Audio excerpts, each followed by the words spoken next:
और बड़ी खबर आई हमास इजराइल जंग से जुड़ी खबर है कि गाजा पट्टी में इजरायली सेना के घुसने के बाद हमास ने भी इजराइल पर रॉकेट और मिसाइलों की बारिश कर दी। हमास की तरफ से दावा किया गया कि दक्षिणी इजराइल के शहर इलित पर उसने लंबी दूरी तक मार करने वाली मिसाइल IS-250 से हमला किया, जिससे वहां तबाही मच गई।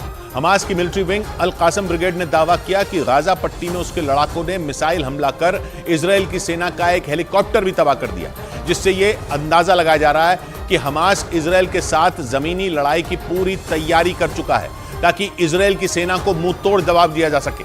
न्यूज एजेंसी रॉयटर्स के मुताबिक गाजा पट्टी में इजरायली सेना के घुसने के बाद हमास ने भी इजराइल के शहरों पर ताबड़तोड़ रॉकेट और मिसाइलें दाग दी। मतलब हमास ने पलटवार कर यह साफ कर दिया कि वो किसी भी कीमत पर इजराइल के आगे झुकने वाला नहीं है।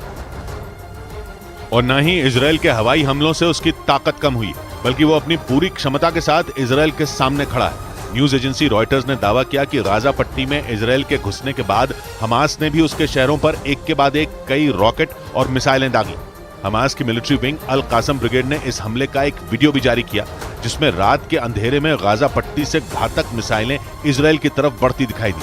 हमास का दावा है कि उसने दक्षिणी इजराइल के इलित शहर पर लंबी दूरी तक मार करने वाली मिसाइल IS-250 दागी, जिससे वहां तबाही मच गई।